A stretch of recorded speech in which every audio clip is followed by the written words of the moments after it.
Oops. He only gave the giantess a polite compliment. Now she's forcing him to do his duty. I swear all I said was, "Nice hair." That's it. No hidden meanings, no ulterior motives, no pickup lines. It was reflex, really. I'd spent the last 3 hours dragging my boots through mud, dodging plasma rounds and trying not to puke from the stench of half-melted corpses. Then I saw her. Towering, blood-spattered, glorious. Her armor was cracked open at the collar, revealing just enough to remind you she was built like a goddess sculpted for war. White blonde braids, each one thicker than my thigh, dripped with soot and sweat. They hung around her face like silver ropes. Her molten gold eyes landed on me like a targeting system. So I said it. Nice hair. And now I'm shackled inside a 200-foot-long dropship with 6-foot chains strapped to my wrists, being transported through low orbit into a ship labeled Matron Knight 09. There are banners, ceremonial guards, drums. Oh, glorious drums. All because I complimented the wrong 10-foot-tall warrior woman. I'm pretty sure this is considered a compliment in most cultures, but apparently not here. And that's a problem because the woman in question is Seraphina Ravenlock, general of the Obsidian Guard, and apparently the only woman who can make my blood boil more than a bad cup of instant noodles. Not that I'd ever admit that to her face. Of course not. I've got a reputation to uphold. Besides, I could still get out of this. I just need to undo these stupid restraints. Only problem is my magic isn't working right now. Looks like someone spiked the punch bowl with anti-magic. Great. Just great. Here we go again. Being captured by the very woman I just complimented wasn't in my plans for today, but then again, nothing ever goes according to plan when Sarah is involved. It's always a glorious disaster. It started a week ago. I was hired to steal a book from the Obsidian Palace. Easy job, simple in and out. What could go wrong? Plenty, it turns out, especially when you're facing an army of elite warrior women whose idea of a light snack is eating your internal organs while they're still warm. Turns out Sarah was expecting me. She'd laid a trap and I'd walked right into it. Not because I'm stupid or reckless, mind you, but because Sarah is like a hurricane of destruction with perfect aim and a nasty habit of showing up where I least expect her. Like in my nightmares, for instance. This entire fortress is a nightmare. Literally, the walls pulsate with dark energy. Nightmares made real, a feast for any demon. I can feel them clawing at the edges of my perception, whispering insidious suggestions, trying to break through. Well, good. If the nightmares want to play, then by the end of this, they'll have a front row seat to a glorious sunrise. Because guess what? I may be shackled, but I'm not done yet. This isn't over by a long shot. I may have underestimated Sarah, but she's going to regret putting me in chains. I can feel the dark energy thrumming through these metal links, amplifying my own power. I just need a way to focus it, to let loose without actually touching anything. An idea. I wiggle my fingers, drawing Sarah's attention. She watches me with amusement dancing in her golden eyes, and I know exactly what I need to do. With a flick of my wrist, I send the chains singing through the air. My shackles might be busted, but this little song and dance number is just getting started. This is going to be one hell of a show. If I can just reach the control panel and override the auto-destruct sequence, we should be able to land this thing safely and sneak aboard the flagship undetected. Easy peasy. I shimmy up the ladder, ignoring the stares from the other warriors. Finally, I reach the top and duck out of the way as a squad of battle-hardened veterans haul themselves up after me. "About time," one of them growls, cracking his knuckles. "You're not exactly subtle, you know," I reply with a grin. As we disappear into the shadows, I can hear the rumble of their approach and the echo of their heavy footsteps on the metal deck. "Stay close," I whisper, keeping an eye out for any signs of trouble. In this labyrinth of corridors, there are plenty of places to hide, but not many with such an impressive view. I gesture toward the viewport, revealing a breathtaking panorama of the battlefield below. Except something's not right. A chill crawls up my spine. Where are the reinforcements? And why haven't they landed yet? Suddenly, the comm crackles to life and a distorted voice cuts through the static. "Greetings, warriors," boomed a voice that seemed to echo with 1,000 echoes. "Your sacrifice has not gone unnoticed. The Mother will reward you with glory and power beyond your wildest dreams." Whoa, wait a minute. This is not the voice of the Mother. This is something else, something far more sinister. I push past him, bursting through the door and onto the bridge just in time to see the fleet deploy their weapons. Oh my gods, they're not going to like this. But before I can warn them, everything goes black. Lysandra dips her head to peer at me. One finger, tipped with a nail the color of polished onyx, traces the line of my jaw. It's cool to the touch, yet somehow that doesn't stop a shiver from skittering down my spine. "Duty," she murmurs, her voice a low, rich contralto. "That is the final trial, the final test." I swallow, my throat suddenly dry. "And how exactly does a duty work?" She straightens, her eyes gleaming with amusement. "It's quite simple, really. You serve me for 7 years as my consort. I bear children by you, and then you die." I blink. Well, that sounds straightforward enough. She tilts her head, regarding me with something akin to curiosity. "Is there something amusing about my proposal?" "No, nothing." I shake my head, though I feel a flush creep up my neck. Maybe it's the flickering torchlight or the way the red banners hanging from the ceiling seem to sway despite the still air. Or maybe it's the knowledge that I've just been handed a one-way ticket to 7 years of servitude, possibly followed by an excruciating demise. Probably that last one. "Are there any other options?" "None," Lysandra says bluntly. "This is a binding agreement between our houses. Once the bonding is triggered, it must be completed." "And what if I refuse to cooperate?" She arches an eyebrow, her expression suddenly predatory. "Then your blood will be spilled, human male. Your life essence will be used to fertilize the first womb-forged daughter you conceive, and when she comes of age, you will become her consort." "Thanks for clearing that up," I mutter. Honestly, the whole situation is ridiculous. Not only have I been sentenced to 7 years of marriage with a woman who probably has my best interests at heart, but I also get a free pass to the afterlife. I should be honored. And maybe I am. I mean, I can't deny that serving Lysandra would come with its perks. 7 years isn't forever. My body will probably forget my pathetic little life on Earth before the ink is even dry on the contract. And who knows? Maybe I'll even enjoy myself, just a little bit. I glance up at Lysandra, catching her golden gaze. "So," I say slowly, hoping I don't sound too eager, "tell me more about this consort business." She regards me for a long moment, her expression unreadable. Finally, she inclines her head.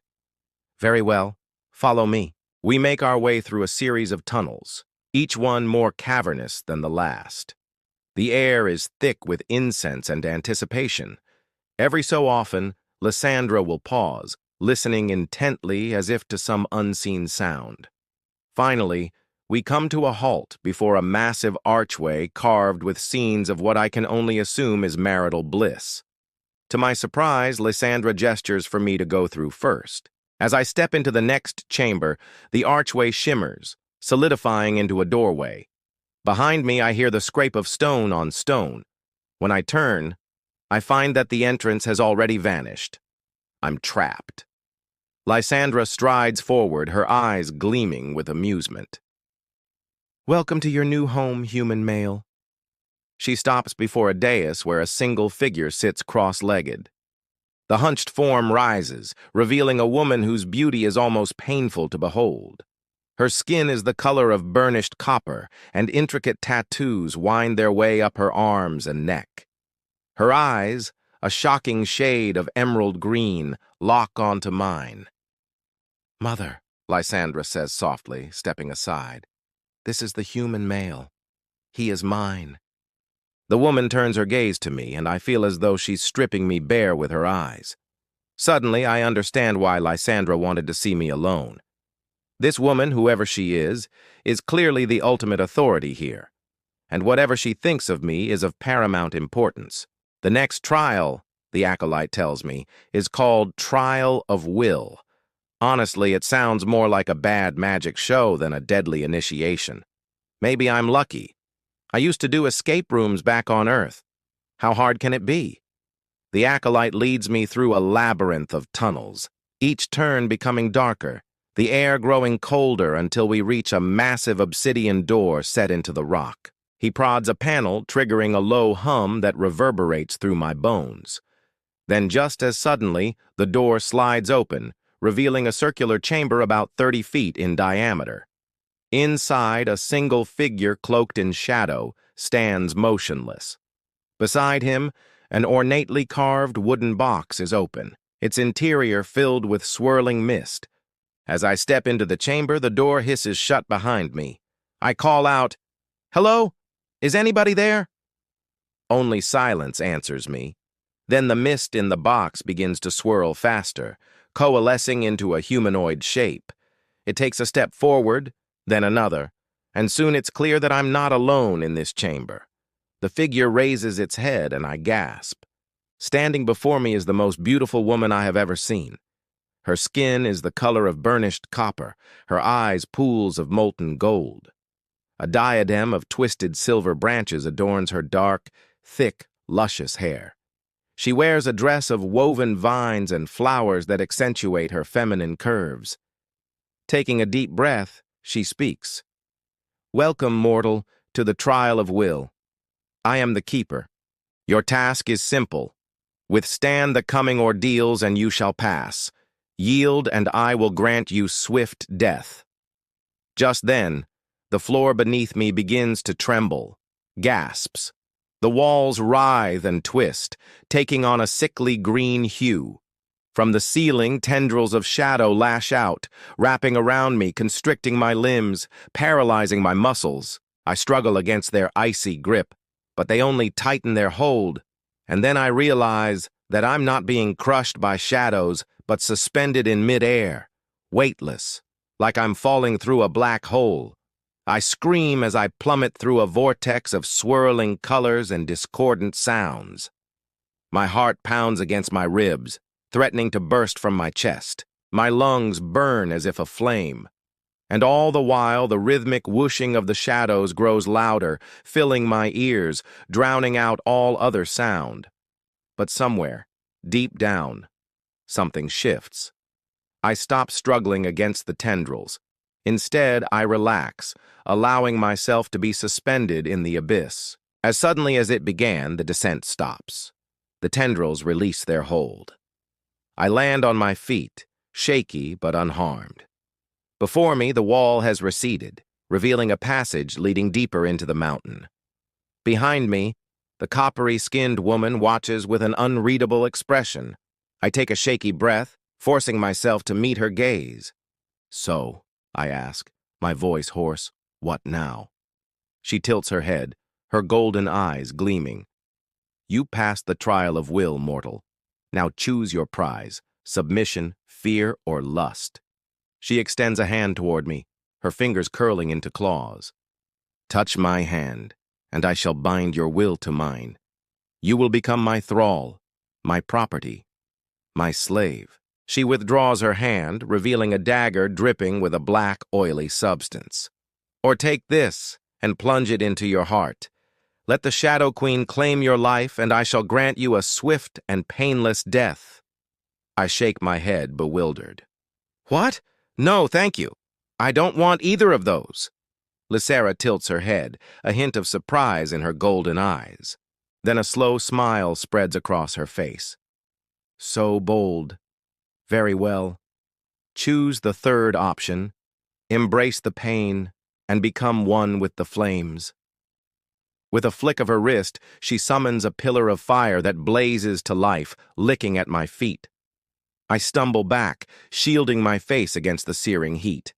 But instead of burning me, the flames part, revealing a narrow opening between them. Through the flames, I see a throne of twisted metal and bone. Hear the faint whisper of voices. Fear, lust, and submission. These are the gifts Lysandra offers. But none of these appeal to me. All I want is to escape the suffocating darkness of this place, so without hesitation I step through the wall of fire. I emerge on the other side, stumbling slightly, my clothes singed, my skin raw and blistered. Behind me, the fire sputters and dies.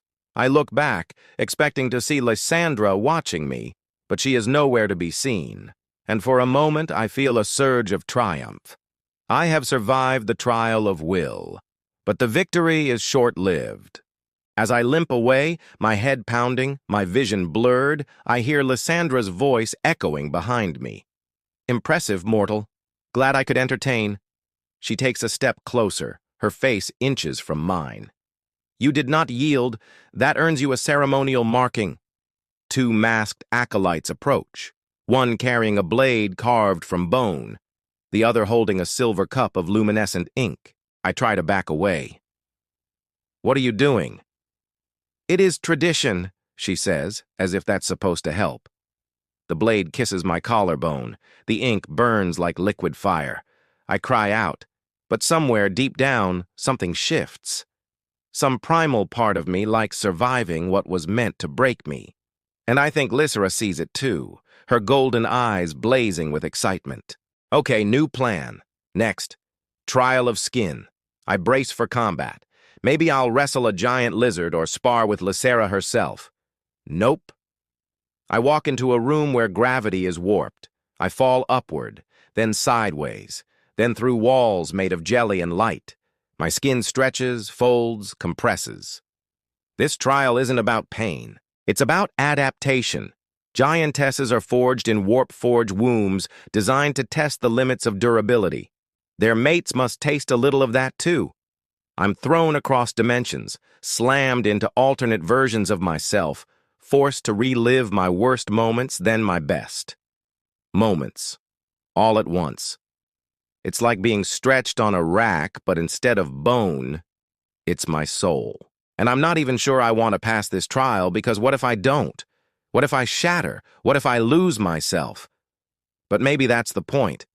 To find out who I am without my skin, without my past, without anything but instinct.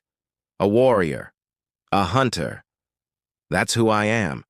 It's all I've ever been. Except I'm not a giantess. I'm just some tiny, insignificant speck of a thing trying not to get squished, trying to hold it together, trying to be something I'm not. That's not gonna work. I need a different strategy. I close my eyes, lean into the pressure, and try to relax. Surrender. Let the world warp you. Let it stretch you. Make you something new, something more. When I open my eyes, they're not my eyes anymore. They're bigger, better, stronger. And they can see things I didn't know existed. Magic and power surging through the very core of this world. The walls pulse with life. The air crackles with potential.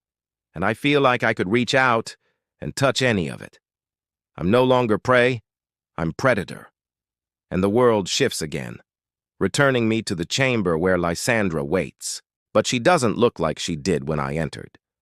No, her form has shifted too, shedding her human skin to reveal something both beautiful and terrifying, all sharp edges and lethal grace. And as she steps toward me, every instinct in my new body screams at me to run, to hide, to attack, and I do all of those things. I run, I hide, I lash out with claws that aren't mine and teeth that aren't my own. But none of it matters, because no matter how many forms I shift into, no matter how strong I become, I still end up back in that chamber on my hands and knees before long. And no matter what I do, Lysandra is always there waiting for me, watching me with amusement in her golden eyes. She leans close so that I can smell the musk of her arousal on the air, taste it on my tongue. Her breath brushes my cheek, sending shivers down my spine, and she murmurs, "You drive me mad, little one. You keep finding ways to surprise me. But tell me, are you enjoying yourself?" "I don't know," I say, surprised by the raspy alien voice that comes out of my throat. "It's hard to tell with all this pain." She licks the side of my face, leaving a trail of fire in her wake. "This is your final test. Can you feel it? The power here? The magic? It's yours if you'll only take it. How? By opening yourself to it, by letting go of your humanity, by accepting the truth of who you are. That truth is terrifying. I can feel its vastness pressing against my skin, threatening to consume me. I can't accept it. I won't. Not yet. So I cling to what makes me human, to what I understand, to the life I lived before this, to the memories of my parents and my friends, and all the people I've loved and lost. Cling to that. I push back against the tide of magic, against the inevitable, and I say, I don't want to be like you. I want to go home. And she looks at me then with something akin to sadness in her golden eyes. Very well, she whispers. But know this, you will come back to me, and when you do, you will be ready for your duty. In the blink of an eye, she's at my side, pressing her cool, smooth skin against my burning, aching one. And in her arms, I finally feel whole, complete, powerful. And when she kisses me, I know I've come home. They dress me in ceremonial armor. It's barely armor. Just leather straps and golden shoulder pieces that make me look like a gladiator on a runway. Lysera, by contrast, is in full war regalia. Her muscles glisten, her scars highlighted with silver dust. She's beautiful in a way that's overwhelming, terrifying. Duty, I mutter. Define that again? She leans closer. To stand by me during battle, to sleep in my chamber, to father strong offspring, to make my name echo across stars. That sounds like more than one duty. Yes, she says, it is. We walk into a hall filled with 1,000 giantesses. They're watching, judging. Lysera raises her blade. I claim this human by right of first deed, by trials of will and skin. Let it be known, he is mine. The crowd roars. And somehow, I don't feel scared anymore. I feel chosen. I wake to the soft scrape of metal on stone, to the rhythmic thump of a hammer on an anvil. My head clears. Memories of last night come rushing back. The auction, the gladiator armor, the 1,000 eyes, Lycra's echoing laughter. And then her touch. The feel of her calloused fingers on my jaw, the taste of her lips. How her body fit against mine like a missing puzzle piece. I shift and groan, my side aching where she'd pressed her body against me, holding me as we made love. I try to sit up, but my head hits something hard and unyielding above me. I look up into the scowling face of a giantess, whose expression softens when she sees it. It's just me. Ah, you're awake, she says, her voice surprisingly gentle. I was hoping for a bit more entertainment, but you humans are so fragile. A bit of banging about and you need a rest. What happened? Where am I? You passed out after, climaxing, I believe, and you are in the guest quarters. The Queen's chambers are just down the hall. You can hear her now, can't you? Getting ready for the day. I turn my head toward the sound of rhythmic hammering and pick out the faint strains of music woven through it. Lycra's favorite song. I want to get up, to get to her, but I'm suddenly aware of how bruised and battered I am from last night's ordeal. Bruises that hurt when I breathe the wrong way or shift the wrong way. Bruises that are quickly fading into golden highlights, courtesy of the ever-watchful healer priestess, who apparently saw fit to stay by my side all night. The giantess nudges me with her elbow. Going to stay there all day, or you want some breakfast? I want to see Lycra. She's not here, and if you try to leave, they'll tear you limb from limb. You humans are prey animals. You should know better than to wander off without a guide. I do know better. I realize that now.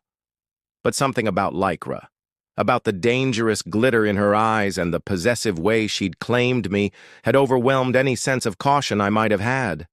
All I knew was that I wanted to be near her. The minutes crawl by, each one an eternity. I paced the length of the room, stopping only when I hit an unseen barrier, a mental block erected by the magic wiles of the priestess. I bang my fist against it, frustration mounting. This isn't right. I need to get to Lycra. I need to know she's real, that she's safe, that she wants me. But there's no answer to any of those questions except the last. Because when I finally break through the magical barrier, burst out of the room and find Lisa in the throne room, she looks up from her seat on the throne and smiles. A small, tremulous sound escapes my lips. Lisa. "Ah, you're up," she says, rising from the throne. She moves with a predatory grace that makes my skin prickle with desire. "Did you sleep well?" "I couldn't get comfortable," I admit. "Too many bruises." She walks toward me, her steps soft on the stone floor. "I'll have the healer priestess work on you. You're still marked with the sigil of shame, though." She traces the line of my jaw with her thumb, her touch sending shivers down my spine. "That won't fade until I claim you in public, until I make it clear to all who see us that you are mine." My breath catches in my throat. How public? How much of a spectacle does she want? The thought is terrifying, yet I wouldn't trade it for the world. Not after what I've seen in Lysandra's eyes, not after the way she moves through her world, powerful and graceful, not after the passion with which she'd claimed me last night. I wrap my arms around her, burying my face in her hair, breathing in her scent, knowing I'm the only one who can claim her, who can call her his. It's been 3 days since the bonding ceremony. My room is still spinning. I now live in her private quarters. It's bigger than my entire old apartment complex. There's a bed big enough to park a ship on, a hot spring that doubles as a bath, and holographic sky panels that mimic Earth's sunrise just for me. Lizera doesn't chain me anymore. She doesn't have to. Every time I try to sneak off, some part of me wants to stay, to see what comes next. She has taught me so much. I am teaching her how to cook eggs. We eat together. She teaches me war chants. And when I jokingly call her delicate, she flinches when I slap her arm and she actually feels it. Turns out, I might be more than just a pretty compliment. I might be the first human ever to complete the duty and enjoy it. But deep down, I know something else. This isn't over. She wasn't looking for a mate. She was looking for a partner in conquest. And I just signed up. A squad of royal guards marches past, their armor glinting. They salute me, then disappear into the castle's depths. I return to my room, push open the doors, and find Lisa pacing. Her tail flicks nervously from side to side. When she sees me, her ears perk up and she rushes over, nuzzling against my leg. I kneel and purr, rubbing her back until she relaxes. We've had some alone time together before, but this is different. She is acting vulnerable. I don't want to scare her off, but I can't help myself. I ask, "Why are you so nervous?" She shies away from me, her eyes wide. "I thought you would be gone. I thought you hated me." I blink. "I could leave if you want me to." She shakes her head, her ears drooping. "No, I didn't mean that. I just, I need your help." She looks up at me hopefully. "What do you need?" I ask. She hesitates, then says, "I want to show you something." I follow her through a door hidden behind a bookshelf. We step inside and she closes the door behind me. The room is filled with weapons and training equipment. There's a heavy bag hanging from the ceiling, a rack of shields and swords along one wall, and a large practice blade resting on a table. She gestures to it. "Do you know how to use that?" I ask. She shakes her head. I walk over and pick it up. It's heavier than I expected. I swing it a few times, feeling awkward and clumsy. Lisa watches intently, her eyes shining with excitement. "When I'm gone, I want you to train. You must be strong, not just for yourself, but for everyone here.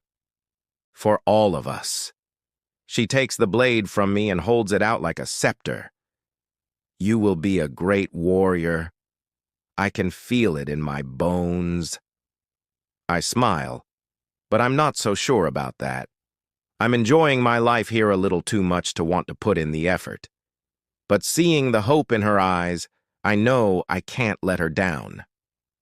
Okay, I say, taking the blade back. Let's train. We spar for hours, and I learn that I'm not as bad as I thought. I even manage to land a few hits on her, which earns me a surprised yelp and a playful glare.